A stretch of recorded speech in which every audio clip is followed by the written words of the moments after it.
As you guys can see from the thumbnail, we're going to take an old abandoned golf cart and turn it into something that anybody would be glad to drive. So this is my 2010 EasyGo TXT. I picked this thing up for $500. Now originally I hadn't planned to film this, so I have already disassembled the cart to find the frame is unusable. I have since obtained a donor frame and I'm going to take everything off of this cart and put it onto the new frame and start building it. Let's get at it.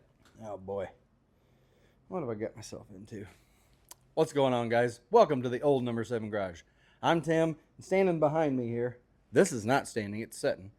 Sitting behind me here is a pretty questionable decision. I'm building a golf cart. Unfortunately, when I bought it and started tearing it down to build the hot rod golf cart that I have in my brain here envisioned, I found the frame was absolutely junk. It looks something like the Titanic. Maybe it laid beside it in the ocean. I don't know how it gets this bad. The good news is I got a frame right behind it that I'm currently taking everything off this one and putting it over there on it. And I figured I'd bring you guys along on the journey, see how this thing turns out. It'd be pretty cool maybe. Now normally I'm a dirt track racer, and over here on the other side of you, there's a dirt modified sitting there. Yeah, we go round and round in the dirt. But I figured maybe, we've got 53,000 subscribers. How can I grow that channel? I'm hoping that you guys like to see other content as well as the dirt stuff. So let's propel this thing up to 100,000. But for right now, I need to get everything off this and put over there, because my goal for that thing is to do one of them Papa Willies and lay black marks for a long time. Definitely not a good time. But hey. Hello, is this thing on? Trying out a new microphone setup here, guys, so bear with me. Not a whole lot to see here at all. Been working on this thing for like 2 days. I've got about 8 hours in it already, and you can't see nothing. How you doing? Everybody say hi to Lucky. Lucky, tell him hi. How you doing? Wave at him. Wave at him. Wave at him. Wave at him. Wave at him. Can you wave at him? Say hi. Hello. Daisy and a Luna. They're all soaking wet because they've been playing around in the snow and, you know, doing dog stuff. I've got way too much time involved in this thing already. But my vision here is, how you doing? Yep. Hi. Tell them hi. Hi. Hi. My vision here is, I want this thing to be fast. It's going to be a 2-seater roadster style deal with a kick-ass body on it. And I've got everything for it. I'm waiting on one thing. It's a battery tray, an aluminum battery tray for this, because these battery-powered rigs, the old lead-acid batteries leak and they get rusty and it's just unsafe. So I'm going to put an aluminum battery tray in here. Hopefully, eventually, a lithium battery. And that'll get us on the journey of pulling the front wheels. But, yeah. So as we're going here, yeah, that's nice. Glove. All right. That's the current pile that came out from underneath of this thing, and that's mostly just rust. There's a couple of odds and ends in there, but that's dumb. Come on. I mean, where on earth? Why? Tell me. Tell me why. How? Why did you do that? I can't wait to get this thing out of the freaking shop. It is an absolute disaster. I want to get that scooted up here. But like I said, I'm waiting on that specific battery tray so I can put the batteries over there. I think my next order of business is to pull these batteries out, get them shoved over here in the corner, and we can get this thing drug out, and I'll just throw it outside for now. But I'm tired of looking at it.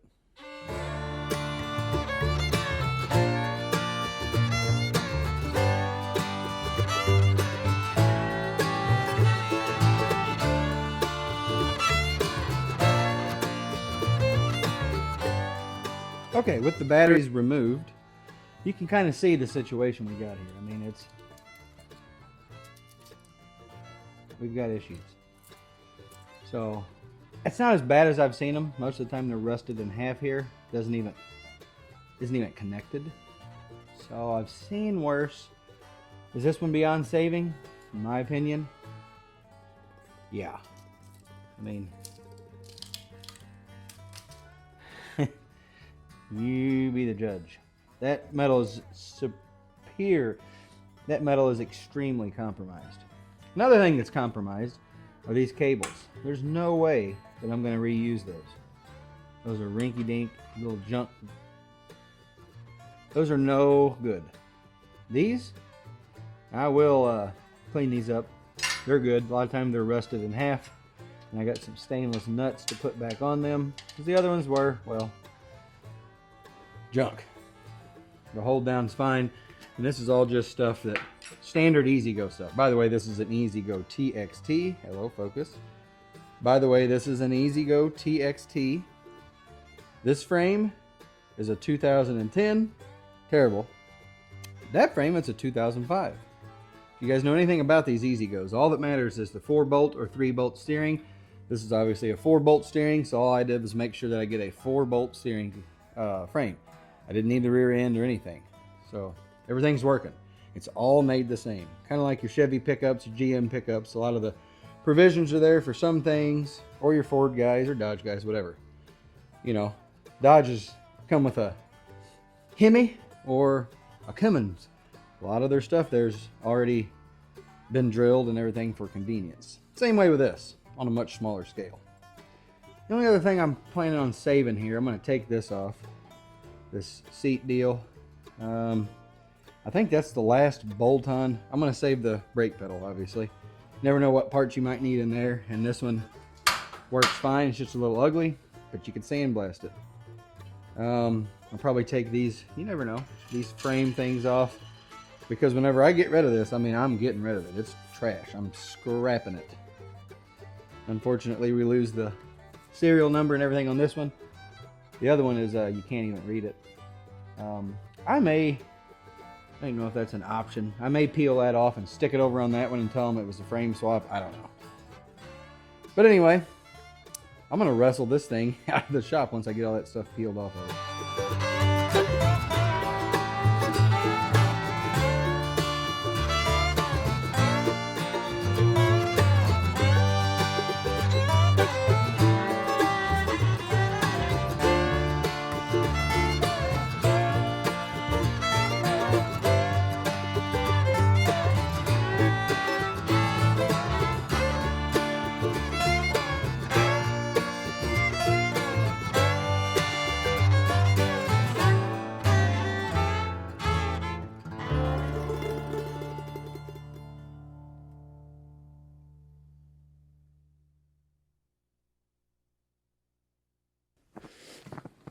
This thing needs to be scrapped. Big time. There. It's good for you. Never to be seen again. Look at the... Really?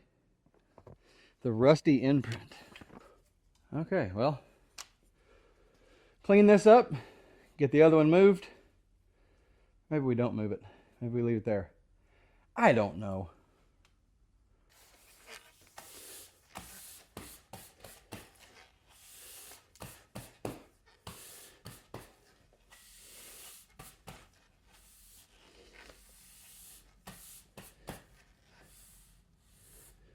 Don't let me get in your way there, friend. Let me get... Oh, missed a spot right there. Are you wanting me to sweep you? There you go. Yeah, that's like a big brush, huh? You want some of that too? Yeah. You want some of that too? Nothing wrong with that, is there? Okay, that's enough. Look out, don't get in my dirt. This makes you realize how many cracks in the concrete you have, because I've got loads of stuff stuffed in these cracks here. Oh well. Normally I usually use a blowgun to get all that stuff out. I'm not opening the doors more than I have to. Just that little bit I did there, you can tell a huge difference in the temperature in here, obviously. But I will say, it does feel quite nice. 63 degrees in here right now. with the old 36,000 BTU heat pump.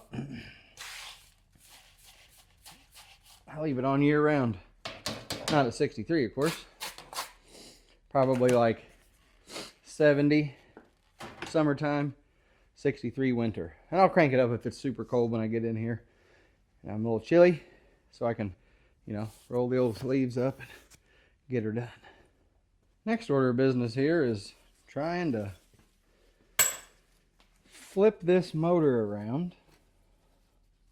I got the diff cover off of it. Try to flip this around and dump all the oil out of it. That's gonna be fun. Oh my gosh, that is so heavy. And it ain't even funny. I just need to get that underneath of it. Okay, that's done. My thought process here is to just pull it over the...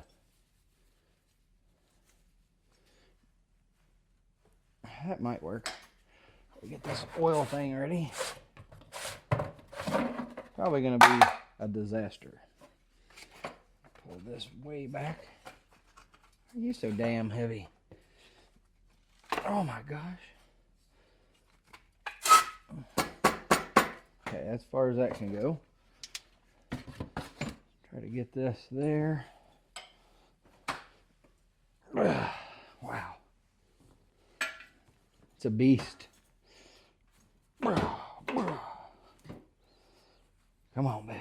Okay, I think I got that where I want it. I just need to get a little bit more power.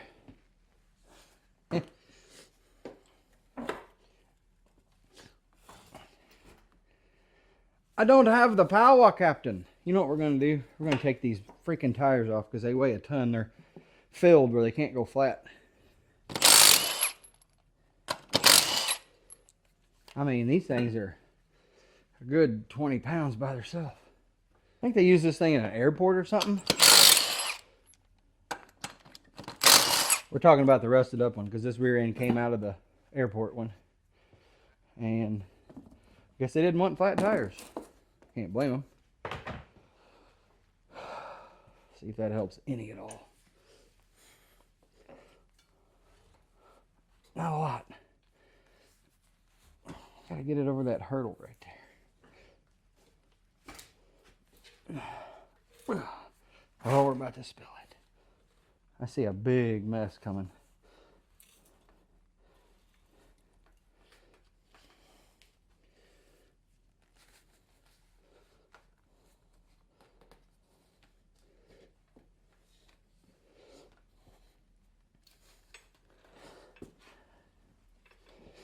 So far, so good. You know, really wasn't that bad. Really wasn't much in that, to be honest with you. I would have assumed there was more in that than that, but maybe you guys can tell me if you're watching this how much really belongs in that, because I don't know. The internet knows, but I do not. Now that it's pretty much done dripping, I think it's about the right time to flip her over. Oh, that's neat. How you doing? Without smashing my freaking hand. Okay, so far so good. Been nice. You're being very nice to me for whatever reason. Get this strap out of the way.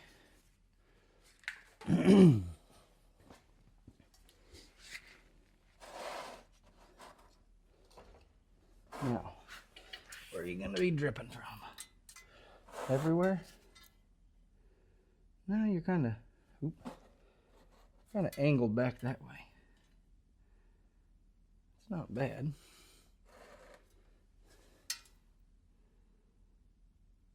Pretty good, actually.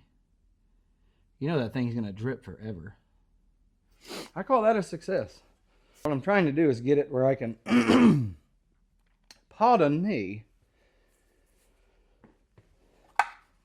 What I was trying to say was, what I'm trying to do is get it where I can keep it flipped over and maybe just put a mat underneath of it, you know, shop towel, whatever, where we can get wheels back on the back of it and treat it like a wheelbarrow or something and get it that way. Man, I told myself I was gonna clean the leaf springs up and paint them. Boy, it'd be a lot easier just to buy some, but I don't know, these are originals. Let me look up price on some leaf springs. I don't want heavy duty ones. The heavy duty ones will make it real stiff. I want it to be nice and soft. And whenever we take off, I want it to, if we got enough torque, I want it to like pull like one tire, do some chassis flexing. That would be awesome. Good news is this shaft looks to be in much better condition than the other one. So that's a bonus. So we'll just lay it over here. Way better shape. It's way older, but way better. Other than that concrete stuff on the back, but most of that looks like it'll be solved by just replacing that joint there. That's good. We'll let it completely dry though. I don't want to handle that thing. It's nasty.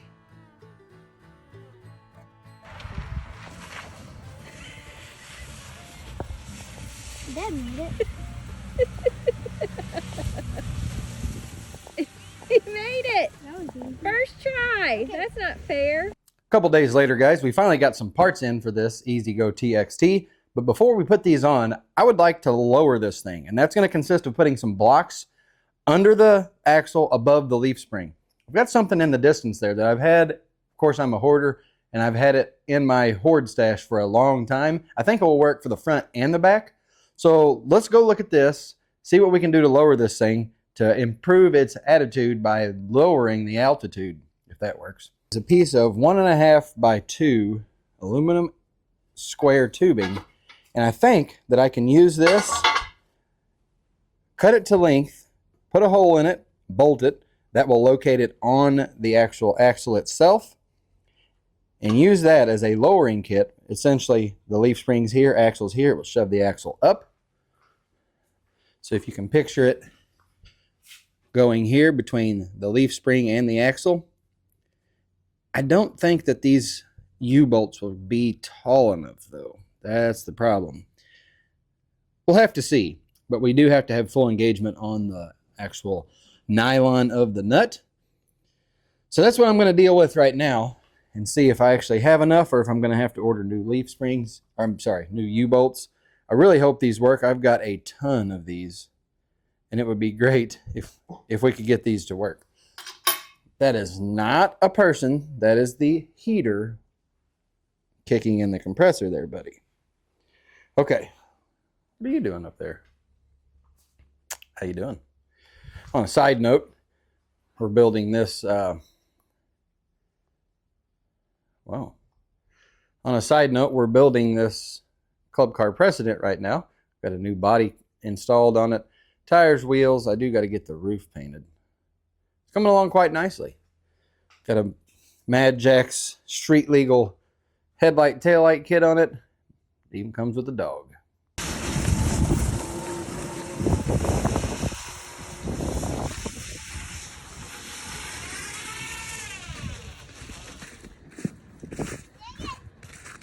Hung up.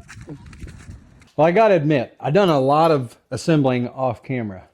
I struggled quite a lot. We left off, I was showing you about this lowering kit that I built for this thing, and I struggled a lot. So to take my mind off of it, I just started bolting stuff on this. I wired the cart and started putting the Mad Jack Storm body kit on this thing and realized I better pump the brakes, stop, and get the camera back out. So I did complete the lowering kit. I believe we have everything the way we need it. Now I can show you guys how I done it and what you can do to lower your EasyGo TXT. And also I had to disassemble a few things to go out for sandblast. So we want this thing looking really nice. But let me bring you in here and show you what I got going on. Would you like to tell them, Daisy? No? I guess I'll tell you. Daisy's not much for talking. All right, so what I got. It took me a long time to figure this out. These springs are actually reversed.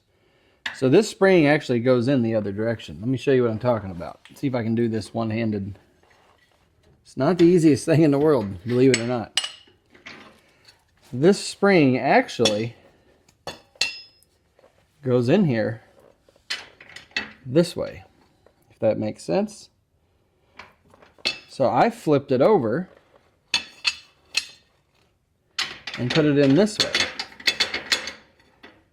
And then I put my lowering block over here. This is how you doing? 1.5 by 2. I stuck it in here. Sorry, stuck it in here. Put the leaf spring under it, as you can see here. And that serves as my lowering kit. Now what I'm going to do is drill a hole into this so it can center up to this and it can't slide out. Because right now that's just sandwiched in between the chassis and the leaf spring. So I need to drill a hole in that, secure that where it can't go anywhere, and we should be good on the front.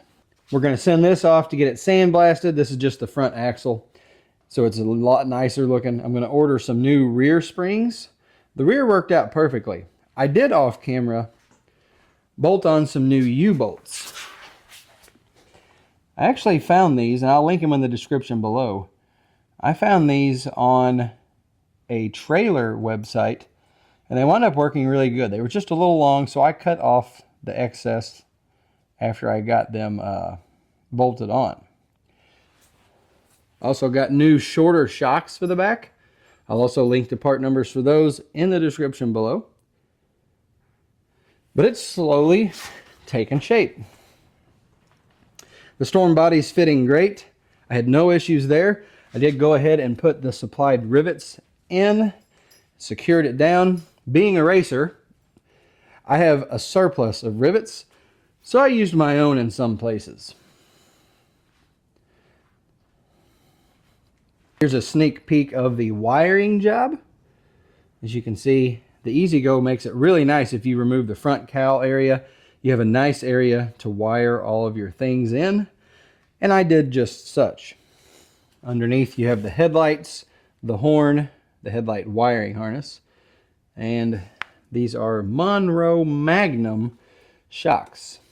Part number 555001. Focus here, bud. Okay. Let's go drill a hole in this on both of them and get them bolted back in.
Okay, got my two pieces here drilled. You can see it's going to go straight through there.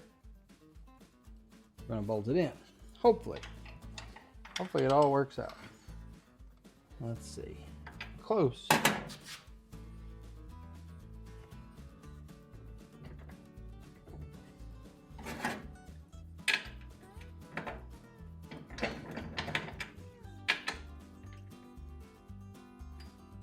Oh, got to drill it out some more. Okay, we're back. I think that'll almost get us where we need to be.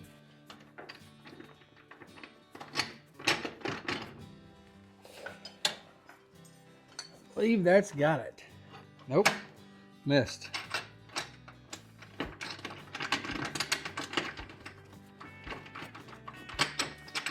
Nope, missed. Should I probably go under and look? Probably. Okay, I'm gonna have to do this while actually looking. We're having problems.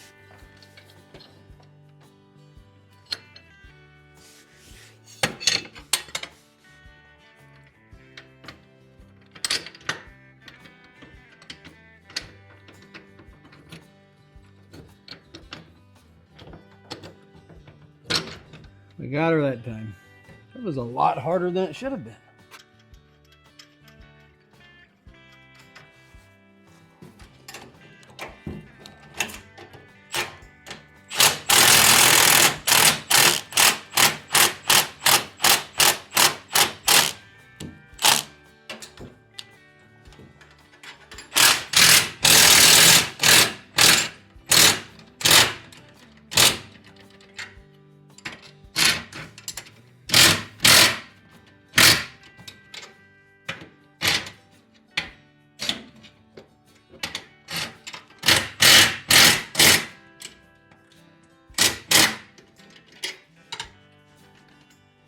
Nice.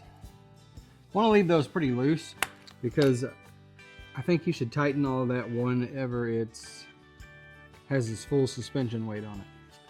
So I'll leave it be for now. Whoa. I think next we should possibly put the rear cap for the Magix Storm body on. And I'll show you what I got in store for the seat. It's going to be pretty cool. Before I do that, should I show you some of the wiring?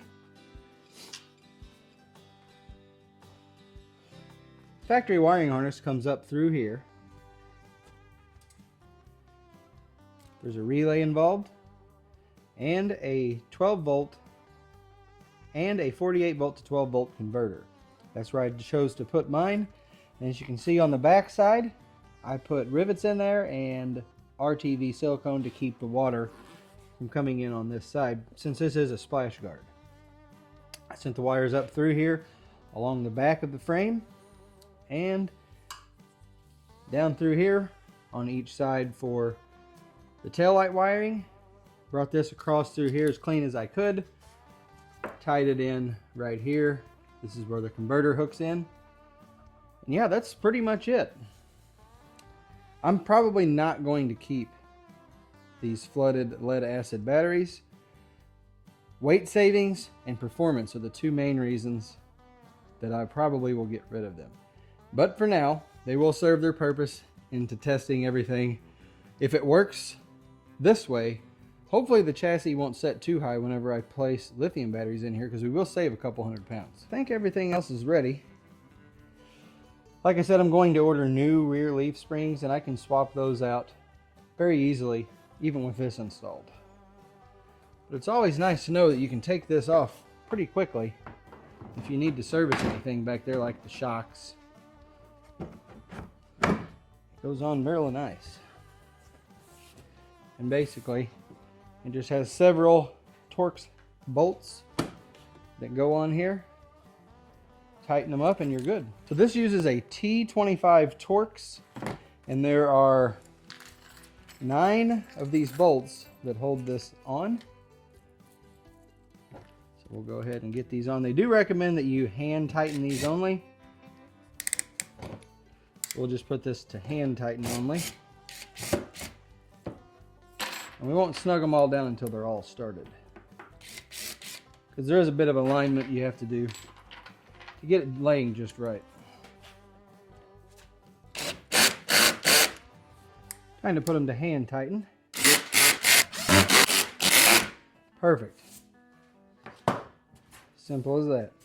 Now I have these All Sports Manufacturing seat back supports already installed, and they have an option with or without a roof support.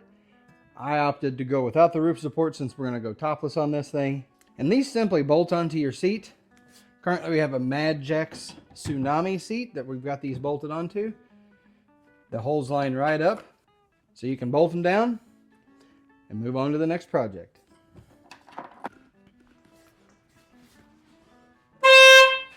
You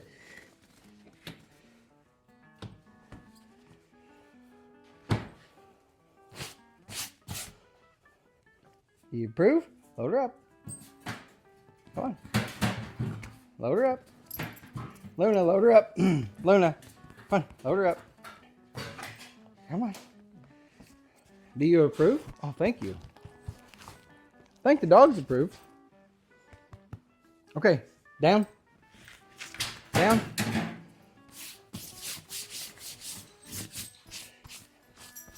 Wow. So as you can see, guys, that worked out pretty well. The seats bolt right in. These come ready to install. Basically, you transfer your old hardware from your old seat over. And that's it. Feels pretty good. Nice and comfortable. They think we're going for a ride, but we're not. Where are we going?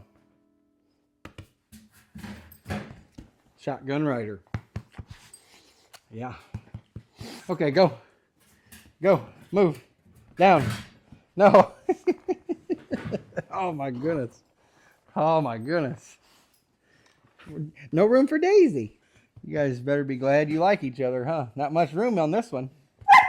I know. It's so terrible. So terrible. It's so terrible. Yeah. So terrible. You better go get him. You better get him. You better go get him. There we go. So I'm sure you guys would love to see this thing fully assembled in this video. Unfortunately, there is a few things that I'm going to have to wait on, so we're going to have to catch you in the next video. So I hope to see you all very, very soon. Come on. Oh, and I know I may have teased you in the thumbnail picture, so I'm going to show you the tires and wheels we have planned for this thing. Here they are, guys. These are 10x7 steel wheels, powder coated black. And these are actually Hoosier Racing tires, 18x10x10 ATV tires. Makes a great looking stance on this thing. Gives it that old school race car look. I can't wait to get them on there. Lucky's super excited.